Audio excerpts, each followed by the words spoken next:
Pandemi COVID-19 tengah melanda. Kebijakan dengan penerapan new normal ditetapkan pemerintah. Apakah new normal itu? Dan perubahan apa saja yang terjadi di Indonesia, terutama pada dunia usaha? Di era new normal tidak menyurutkan inovasi Oksigen.id Home untuk memberikan layanan internet terbaiknya. Kota Semarang kini tengah bersiap diri untuk menjadi smart city dan mengembangkan ekonomi digital. Hal ini ditandai dengan dimulainya proyek ducting dan menara telekomunikasi seluler bersama Kota Semarang. Penerapan kebiasaan baru harus diterapkan di perusahaan untuk tetap bertahan dan menjalankan roda bisnisnya, seperti Moratelindo sebagai salah satu perusahaan telekomunikasi di Indonesia. Jangan lupa untuk tetap menggunakan masker saat beraktivitas keluar rumah. Ada banyak masker bermotif menarik, bahkan lucu yang dijamin akan buat Anda tertawa. Berita selengkapnya di More Update kali ini.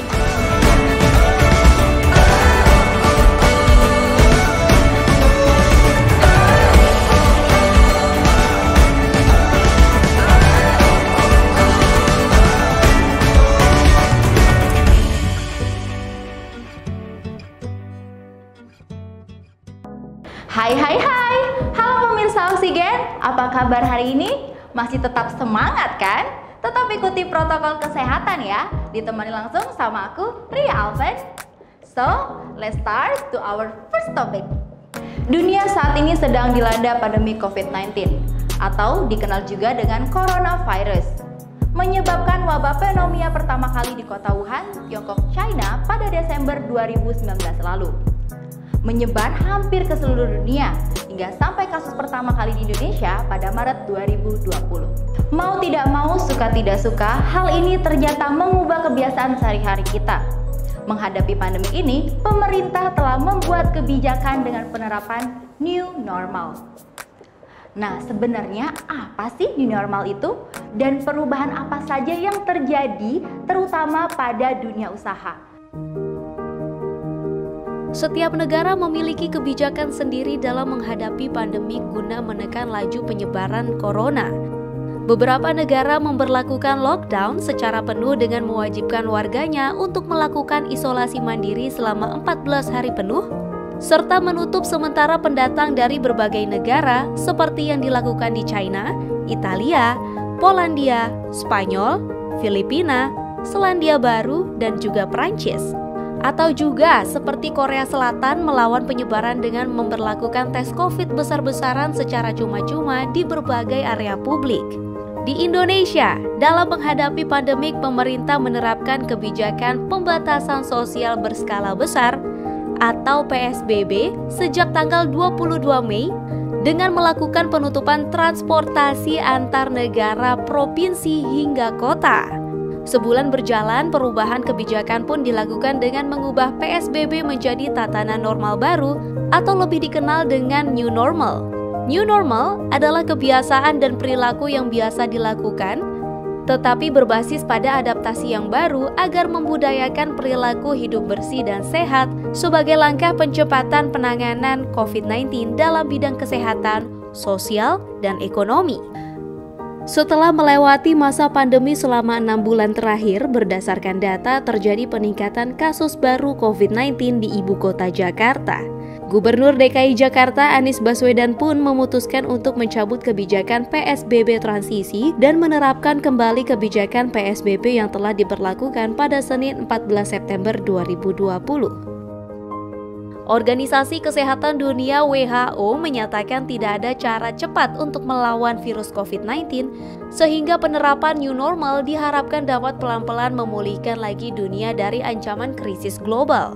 Ada beberapa protokol yang menjadi aturan baru selama new normal ini, yaitu selalu menggunakan masker jika berpergian keluar rumah, memahami etika batuk, tidak keluar rumah jika tidak memiliki kepentingan mendesak, rajin mencuci tangan dengan air bersih mengalir dan sabun, atau menggunakan hand sanitizer dengan kadar alkohol minimal 60%. Tidak bertukar barang dengan orang lain di tempat kerja, misalnya membawa piring, gelas, dan sendok sendiri, dan menghindari kerumunan.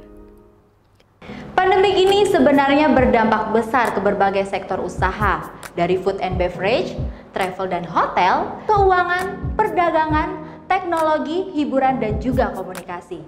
Sehingga dengan adanya new normal ini diharapkan dapat pelan-pelan mengembalikan perekonomian Indonesia seperti semula. Bertepatan pada tanggal 26 Agustus lalu, Oksigen.id Home sebagai brand internet rumahan meresmikan branch office kelimanya di bilangan BSD Serpong, Tangerang. Di momen ini juga, Oksigen.id Home meluncurkan produk layanan terbarunya untuk tetap dapat memenuhi kebutuhan internet rumahan dan hiburan di tengah meningkatnya kebutuhan akan layanan koneksi internet di masa pandemi. Branch di Sumarekon ini adalah branch kita yang kelima secara overall, keempat kalau di Jabodetabek. Ini adalah branch yang kita siapkan karena mengantisipasi pertumbuhan market yang luar biasa, khususnya di area Tangerang, Serpong, dan BSD. Khususnya ini adalah langkah awal kami. Dan kehadiran kantor Oksigen di tempat sini adalah untuk bisa memberikan pelayanan yang lebih dekat ke pelanggan. Demikian juga untuk customer yang ingin mencoba layanan baru, kita bisa demokan di sini. Kita sudah siapkan fasilitasnya. Harapan saya tentunya branch baru dengan lokasi yang sangat bagus ini di kawasan Sumarekon ini bisa memberikan kita value gitu kan kepada perusahaan, benefit pada perusahaan. Dengan customer yang lebih banyak lagi gitu kan. Kita ikut senang ya, Oksigen semakin berkembang, sudah ada 5 kantor cabang, kita harapkan segera yang 6 dan seterusnya akan semakin cepat termasuk di area-area yang lain. Karena kita percaya, kita melihat bahwa produk Oksigen ini sangat bagus sekali. Oksigen.id Home hadir dengan layanan koneksi internet fiber optik yang stabil. 4 pilihan paket produk layanan baru dihadirkan Oksigen.id Home bekerja sama dengan Transvision, Mola TV, dan Genflix. Jadi harapannya untuk partnership antara Oksigen dengan Transvision, harapannya bisa long term ke depannya. Jadi kita berkembang bisnisnya juga baik ke depannya. Jadi hari ini kita meluncurkan 4 produk baru dari Oksigen. Yang keempat produk ini itu kita sudah sampaikan tadi mengcover semua segmen yang ada di market saat ini. Itu pertama adalah Stream, produk pertama kita itu internet only dengan kecepatan yang mereka bisa pilih dari 25 mega sampai 200 mega. Nah, itu yang pertama. Kedua adalah paket Zoom. Paket Zoom itu paket internet yang sudah dengan tambahan TV. Kemudian yang ketiga, ini yang saya bilang segmen entertainment. Jadi ini sudah komplit. Dengan paket power ini, paket yang ketiga ini, itu layanannya adalah dengan tambahan channel-channel dari premium channel, dari HBO, dari Fox, kemudian AXN, channel luar, termasuk kids-nya mungkin ya, ada Disney Channel dan lain sebagainya. Jadi udah komplit lah untuk layanan premium channelnya. Nah, yang keempat itu orang yang seneng sport. Nah, itu kita kerjasama dengan Mola TV. Dia lengkapin juga dengan VOD, channel-channel VOD ya, video on demand yang sudah ready di layanan Mola. Ya, jadi kita di layanan kita itu setiap satu rumah itu maksimum bisa 3 set-top box. Iya, jadi paket-paketnya yang tadi memang, tapi a la carte-nya mereka bisa tambahin set-top box yang lain. Dengan segala keterbatasan di tengah pandemi COVID-19, pada Rabu 16 September 2020, Wali Kota Semarang Hendrar Prihadi bersama dengan Kepala dan Wakil Kepala KSO BPS Moratelindo, Resi Yuki Brahmani dan Raden Hendro Prasetyo melaksanakan groundbreaking dengan menyalakan mesin HDD sebagai tanda dimulainya pembangunan proyek ducting dan menara telekomunikasi seluler bersama Kota Semarang. Di situ ada tiang listrik, ada tiang telepon, dan ada kabel semrawut.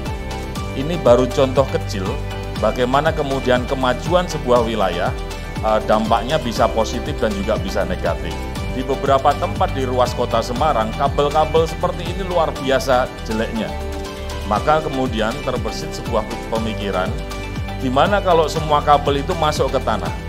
Dan hari ini kawan-kawan sekalian, kita ketemu salah satu investor merah putih yang tangguh, yaitu PT Moratelindo, dan bekerja sama dengan PT Bumi Pandaran Sejahtera.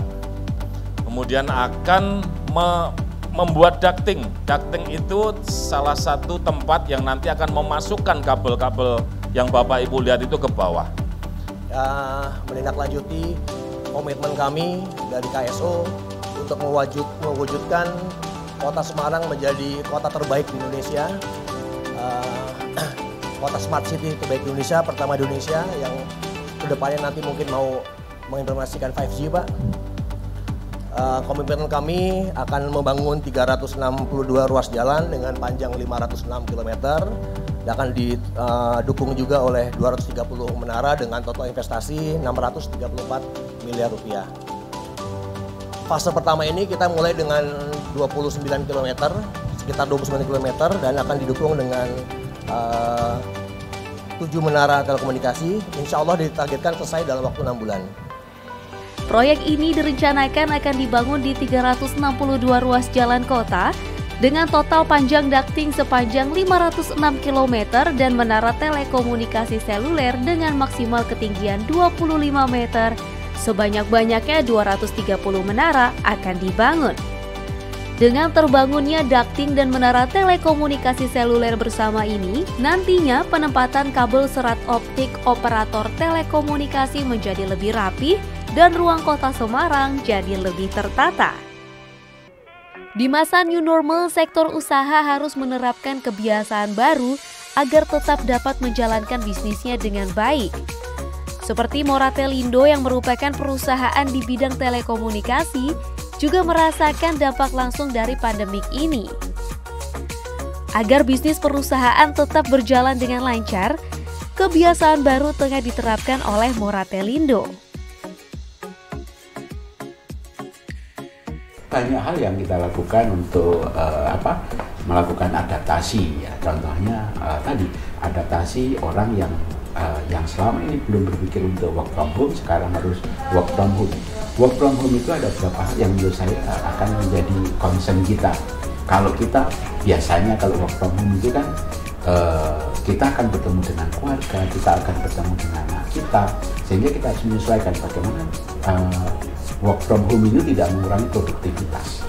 Nah, hal lain tentunya kita akan berubah dengan kondisi di perusahaan yang berkaitan dengan health safety environment-nya.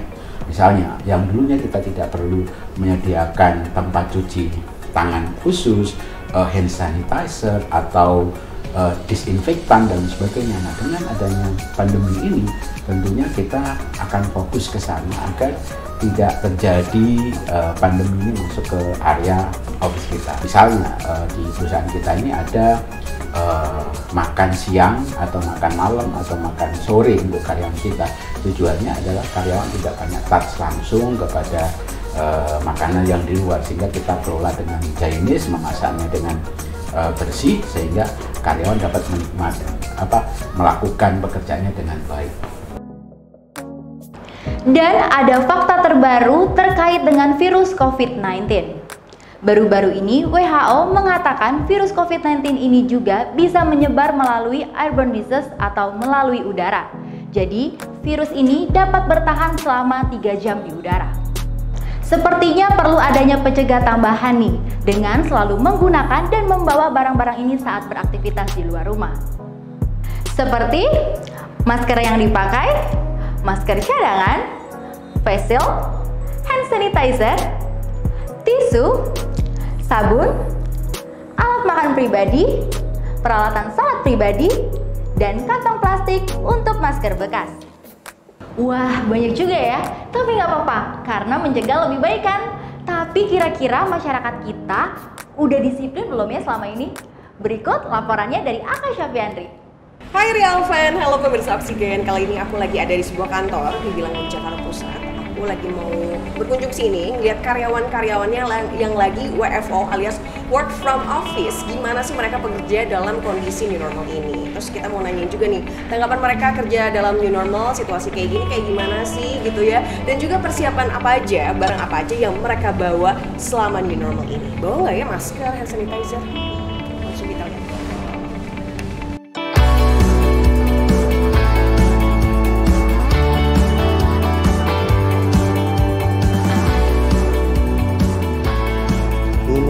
Buat saya itu melaksanakan kegiatan hari-hari seperti biasa, cuman yang ketentuan kita harus tetap patuh terhadap protokol-protokol, menjaga kesehatan untuk kita, baik orang sekitar kita juga. Normal itu kalau diidentikan dengan kondisi saat ini, kita menjalani kehidupan yang memang harus menyesuaikan diri dengan kondisi pandemik yang saat ini sedang terjadi ya. Normal untuk di sini itu bisa bekerja menggunakan protokol ya. Jadi sebenarnya kalau misalnya nggak penting-penting banget, lebih baik sih tetap di rumah aja. Normal itu kondisi di mana kita harus bisa beradaptasi terhadap kehidupan kita sehari-hari, seperti jaga jarak, terus always masker kemana-mana, terus lebih meningkatkan lagi kebersihan. Yang paling sering sih masker sih. Masker itu selalu saya bawa, terus yang kedua hand sanitizer ya. Tapi hand sanitizer saya nggak terlalu sering, saya lebih suka cuci tangan. Paling itu aja sih, sama ini salin, baju salinan. Iya, barang-barang yang wajib saya bawa, masker pasti saya pakai satu ya. Kemudian saya selalu punya spare itu di tas, di bag saya itu ada 2 atau 3. Ya, kalau kantor yang pasti saya bawa sarung tangan itu untuk berkendara. Kemudian juga menggunakan kacamata dan masker utama. Kemudian juga jaket untuk perlengkapan makan. Sekarang lebih banyak ya karena mengikuti protokol, hand sanitizer, disinfektan juga aku bawa dalam ukuran kecil. Masker, face shield gitu. Kadang di tas juga bawa masker, kadang juga untuk saya kebetulan bawa kendaraan pribadi, jadi di mobil juga selalu disiapkan hand sanitizer, ada desinfektan juga. Untuk saya kantor naik kendaraan roda 2 kan. Ingat sih mobil, keseringan mobil sekarang apalagi udah nggak ganjil genap kan. aku bawa kendaraan pribadi kebetulan. Di rumah juga nggak jauh sih, dari sini sekitar 15 menit. Pulang kampung. Iya, pulang sama keluarga ya? Iya. Keinginan saya mau outing sama anak-anak. Mau outing, ya karena sudah lama juga kita nggak outing kan semenjak COVID. Kan liburan pastinya kan benar-benar ini butuh liburan banget dan ketemu teman-teman. Yang pasti kegiatan yang saya lakukan silaturahmi dulu. Kemudian kedua olahraga. Kenapa? Karena selama kita WFO atau WFA dan menjaga jarak, kita selalu isi tenaga, terlalu banyak atau makan lah. Tapi buat pemirsa Oksigen yang nggak sabar untuk nongkrong dan ketemu teman-teman, it's a big no-no. Kayaknya harus tahan dulu. Meskipun sudah diperbolehkan beraktivitas seperti biasa, ada baiknya untuk tetap berpergian saat perlunya saja. Kalau memang harus terpaksa keluar rumah, jangan lupa untuk tetap menggunakan masker. Apalagi masker saat ini tidak hanya itu-itu saja. Dan banyak banget motif yang menarik sampai kocak-kocak bikin ngakak. Kira-kira seperti apa ya? Let's see. Semua orang saat ini wajib menggunakan masker. Dari masker medis sampai dengan masker kain. Tapi tahu nggak sih, ada banyak masker kain yang memiliki desain unik. Seperti masker-masker dengan desain wajah yang akhir-akhir ini marak diperkenalkan oleh kalangan pemerintah saat sedang mengadakan konferensi pers di televisi. Contohnya nih, seperti yang digunakan oleh Pak Ridwan Kamil, masker dengan desain setengah wajah Syahrini dengan bentuk mulut terbuka. Unik ya? Atau masker wajah yang di-custom dengan desain wajah sendiri, seperti yang digunakan oleh Bapak Tito Karnavian dan juga Wali Kota Solo Bapak Hadi Rudiatmo. Wah, kalau seperti ini, masyarakat bisa gagal fokus nih. Bahkan fenomena masker unik ini juga sempat diviralkan oleh driver ojek online loh, Babe Ari namanya. Beliau mengunggah video pertamanya yang berisi kegiatan sehari-harinya sebagai pengemudi ojek online. Masker berbentuk wajahnya tersebut membuat ia sulit dikenali oleh pengguna ojek online. Bahkan dirinya juga gagal saat melakukan verifikasi ke akun ojek online karena wajah yang tak dikenali ini. Ada-ada saja ya. Dan masih banyak lagi unggahan-unggahan menarik dari pengemudi ojek online yang sambil menunggu orderan sambil tiktokan. Seperti beberapa video berikut ini. Gimana? Sekarang udah lebih tahu kan tentang new normal? Jangan lupa untuk tetap pakai masker, cuci tangan, dan jaga jarak mengikuti protokol tatanan hidup baru ya. New normal, new habit, new spirit melawan COVID. Bye!